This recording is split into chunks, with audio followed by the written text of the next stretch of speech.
시편 22편 말씀을 금요기도 때 계속해서 3주 동안 묵상을 했습니다.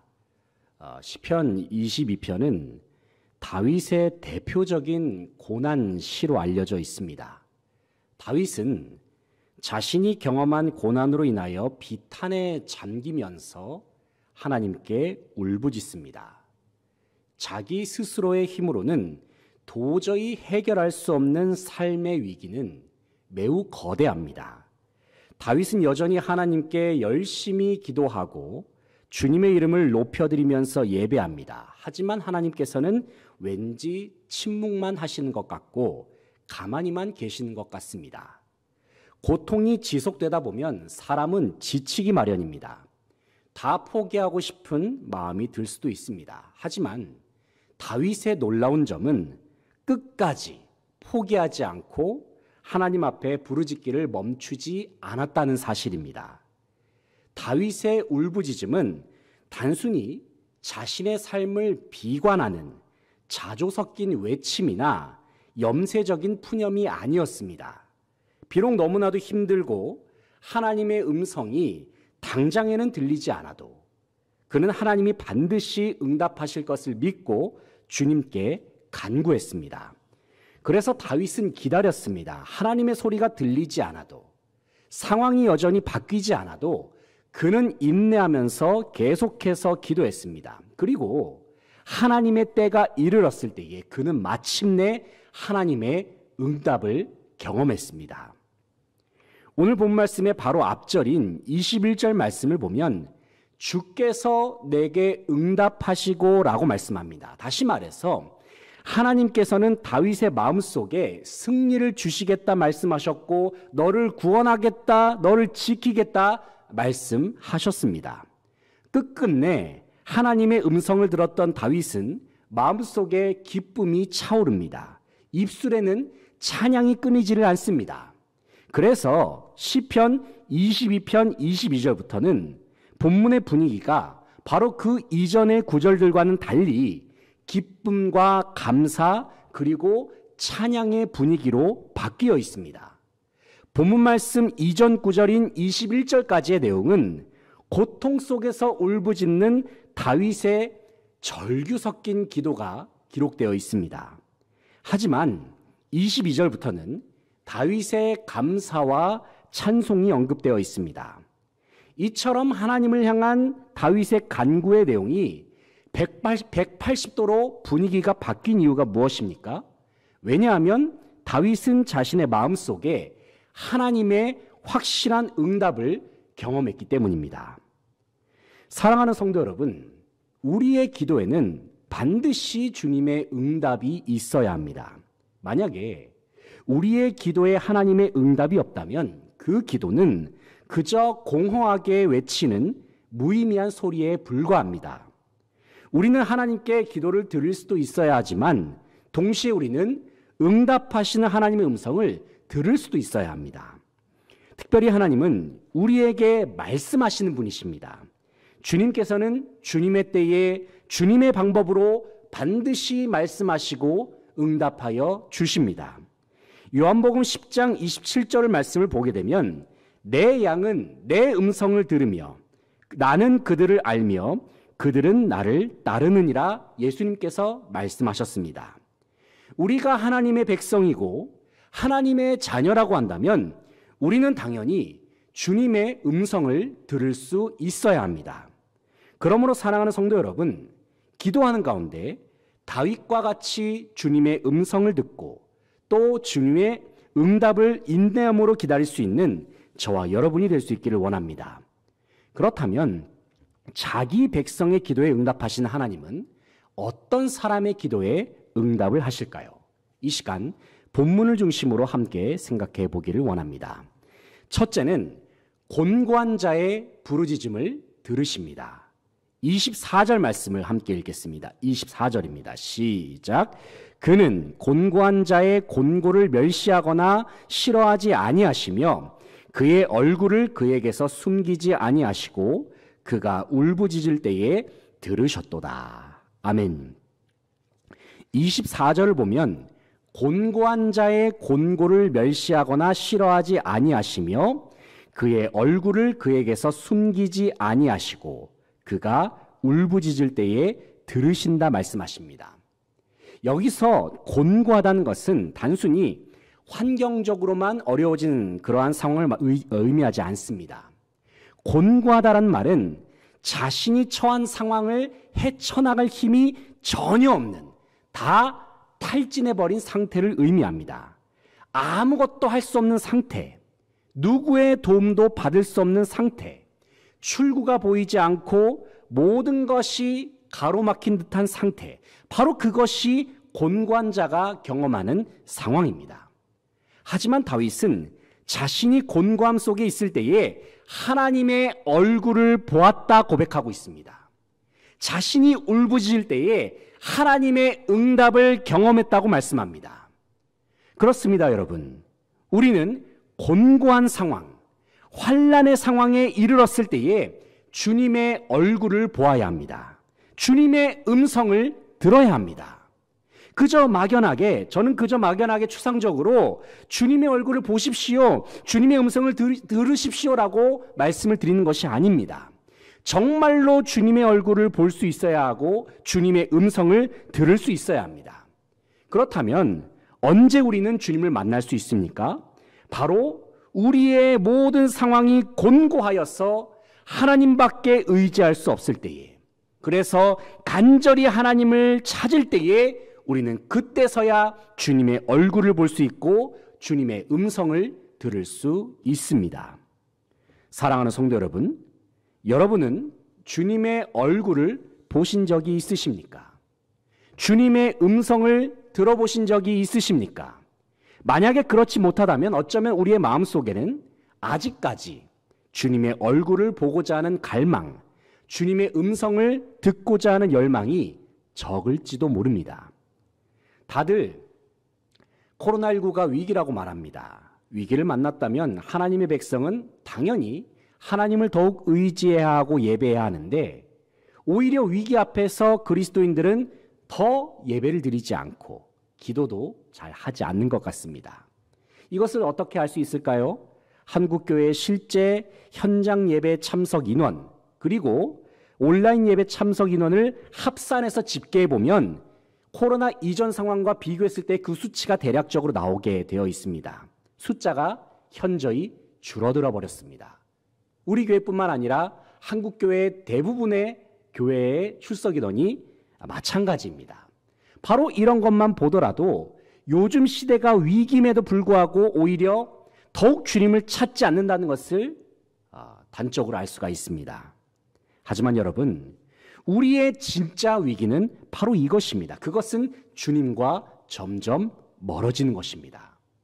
코로나19가 문제가 아닙니다. 부동산 문제, 질병 문제가 우선이 아닙니다. 하나님에 대한 열정이 점점 사라지고 사랑이 식어져가는 것이 진정 큰 문제입니다. 사랑하는 성도 여러분, 곤고한 삶의 자리에서 하나님의 얼굴을 바라보시기를 소망합니다. 주님의 음성에 귀를 기울이시기를 소망합니다. 멀어져 있던 주님과의 관계를 좁히고 끊어져 있던 하나님과의 관계를 다시 이어가시기를 바랍니다.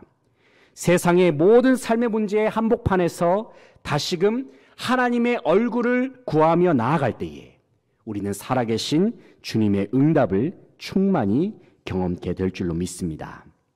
둘째는 자원하는 자의 부르짖음을 들으십니다. 25절 말씀을 함께 읽겠습니다. 25절 시작. 큰 회중 가운데에서 나의 찬송은 주께로부터 온 것이니 주를 경외하는 자 앞에서 나의 서원을 갚으리이다. 아멘. 25절의 하반절을 보면 주를 경외하는 자 앞에서 나의 서원을 갚으리이다 말씀합니다. 여기서 다윗은 하나님께 나의 서원을 갚겠다 말씀하고 있습니다. 서원은 반드시 지킬 것을 전제로 하는 하나님과의 약속을 의미합니다. 많은 성도들이 하나님 앞에 서원 기도를 할 때가 있습니다. 보통 서원 기도를 할 때에는 하나님, 저의 간절한 기도를 들어주시면 제가 이것을 하겠습니다라는 식으로 많이 기도를 합니다. 그러니까 조건적으로 기도한다는 것입니다. 그리고 이러한 서원 기도를 할 때에는 대부분 긴박한 상황에서 주님의 응답을 간절히 기다릴 때 하는 경우가 많습니다. 예를 들면 하나님 제 아들을 한 번만 살려주시면 제가 제 아들을 하나님께 바치겠습니다. 이런 기도가 바로 서원 기도의 한 예라고 할 수가 있습니다. 그런데 하나님 앞에서 서원 기도를 할 때에 중요한 것이 있습니다. 그것은 서원은 자원하는 마음으로 해야 한다는 것입니다. 그리고 서원 기도 속에는 진정성이 담겨 있어야 하는 것이죠. 단순히 기도를 빨리 응답받기 위해서 그냥 가볍게 하나님 앞에 조건을 거는 식으로 해서는 안 된다는 것입니다. 그런 가벼운 서원 기도는 쉽게 잊어버리기 쉬울 뿐더러 하나님께서도 기뻐하시지 않으십니다. 하나님은 우리의 서원을 기억하신 분이시다라는 사실을 서원 기도를 할 때 분명히 기억할 필요가 있습니다. 서원 기도의 진정한 의미는 단순히 기도를 들어주신 하나님께 보답해 드리는 것에 있지 않습니다. 서원 기도의 진정한 의미는 주님께 내 모든 것을 드립니다. 나는 주님의 것입니다. 나는 주님의 것이오니 주님께서 나를 다스리시고 나를 통치하여 주십시오라는 의미가 바로 서원 기도 속에 포함되어 있다는 것입니다. 특별히 다윗은 곤고한 상황 속에서 기도를 응답하신 하나님께 진정으로 감격하면서 감사합니다. 그리고 다윗은 다시금 하나님의 응답 앞에서 고백하고 있습니다. 하나님 앞에 서원을 갚겠습니다. 주님 앞에서 나의 서원을 갚겠습니다. 이 고백 속에는 이러한 의미가 들어 있습니다. 다윗은 하나님께 하나님 저는 주님의 것입니다. 주님은 나의 왕이십니다. 주님 내 모든 것을 주님께서 연락하시고 나의 삶을 통해서 나의 모든 것을 통해서 오직 하나님만 영광받아 주시옵소서. 다윗은 이렇게 하나님 앞에 고백하면서 나아가고 있습니다. 다윗은 자원하는 마음으로 하나님께 모든 것을 드리기를 즐겨했던 사람이었습니다. 다윗의 서원은 하나님 앞에 조건을 거는 것을 뛰어넘는 진정성이 담겨 있고 자원하는 마음이 담겨 있는 서원이었습니다. 사랑하는 성도 여러분, 다윗과 같이 자원하는 마음으로 우리 가진 모든 것이 다 주님의 것이라고 고백할 수 있는 저와 여러분이 될 수 있기를 소망합니다. 주님은 자원하는 자의 기도를 들으시고 자원하는 심령 속에 충만한 응답을 베풀어 주십니다. 셋째는 겸손한 마음으로 주님을 찾는 자에게 주님은 응답하십니다. 26절 말씀을 읽어보겠습니다. 26절 시작. 겸손한 자는 먹고 배부를 것이며 여호와를 찾는 자는 그를 찬송할 것이라. 너희 마음은 영원히 살지어다. 아멘. 26절을 보면 겸손한 자는 먹고 배부를 것이며 여호와를 찾는 자는 그를 찬송할 것이라 말씀합니다. 26절 상반절에 언급된 겸손한 자는 모든 면에서 심각한 어려움을 겪는 자를 의미합니다. 그런데 다윗은 26절에서 겸손한 자에 이어서 여호와를 찾는 자를 언급하고 있습니다. 26절에서 다윗이 겸손한 자란 말과 함께 여호와를 찾는 자란 말을 연이어서 기록한 이유가 무엇일까요? 그것은 이 두 가지 단어가 동일한 의미다라는 것을 의도적으로 밝히기 위한 문학적 표현입니다. 그렇기 때문에 26절에서 겸손한 자라고 하는 것은 바로 여호와를 찾는 사람을 의미하는 것이기도 합니다. 다윗에게 있어서 겸손한 사람, 모든 일에서 어려움을 당하는 그 겸손한 사람은 당연히 하나님을 찾는 사람입니다. 만약에 겸손한 사람이, 즉 모든 일에 있어서 어려움을 당하는 사람이 하나님을 찾지 않는다고 한다면 그것만큼 이상한 일도 없습니다. 다윗이 볼 때에는 지극히 비상식적인 일인 것입니다. 다윗은 겸손한 자가 하나님을 찾을 때에 배부를 정도로 풍족한 하나님의 은혜를 누린다 말씀합니다.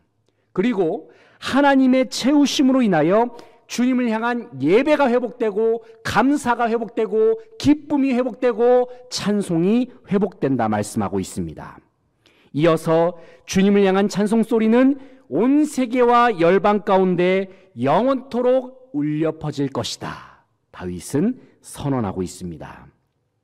사랑하는 성도 여러분, 하나님께서는 겸손한 자의 울부짖음을 들으십니다. 겸손한 자의 울부짖음에 응답하십니다. 그리고 풍족한 은혜로 채우시고 풍족해 하셔서 주님을 찬양케 하십니다. 모든 상황이 힘들고 어려울 때일수록 더욱 하나님을 찾고 의지함으로 인하여 주님께서 넘치도록 채워주시는 은혜를 경험할 수 있는 저와 여러분 되시기를 소망합니다. 이제 말씀을 정리합니다. 사랑하는 성도 여러분, 시편 22편에서의 다윗은 극심한 고난으로 인하여 큰 아픔과 슬픔을 경험하였습니다. 고난 중에 그는 하나님 앞에 울부짖었고 부르짖었지만 하나님은 그의 기도를 당장에 응답해 주시지는 않으셨습니다. 생각보다 고난은 길게 흘러갔습니다. 그로 인해서 다윗의 몸과 마음은 점점 지쳐갔습니다. 하지만 모두가 다 포기할 수도 있는 상황 속에서 그는 끝까지 하나님 앞에 부르짖고 하나님을 향한 믿음을 끝까지 지켜냈습니다. 그리고 부르짖음의 끝에서 그는 마침내 살아계신 하나님의 응답을 들었고 하나님의 응답으로 인하여 그는 차오르는 기쁨으로 하나님을 예배하며 감사와 찬송과 영광을 돌려드렸습니다. 사랑하는 성도 여러분, 우리의 부르짖음에는 목적이 있습니다. 그것은 바로 하나님의 응답입니다. 하나님을 향한 믿음을 끝까지 붙들고 주님 앞에 기도하는 것은 결코 무의미하지 않습니다. 주님이 침묵하신 것 같지만 주님은 다 듣고 계십니다. 그리고 저와 여러분을 향한 놀라운 계획을 준비하고 계십니다. 십자가의 고난은 부활의 영광으로 완성되듯이 우리가 겪는 현재의 고난은 우리의 삶 속에 하나님의 일하심을 드러내는 계기가 될 것입니다. 고난 중에서도 끝까지 포기하지 말고 주님을 바라보시기 바랍니다. 주님께서 응답하실 때까지, 주님의 음성을 들을 때까지, 주님의 얼굴을 볼 때까지 주님을 기다리시기 바랍니다. 하나님께서는 주님의 때에 주님의 방법으로 반드시 응답하시고 역사하여 주십니다.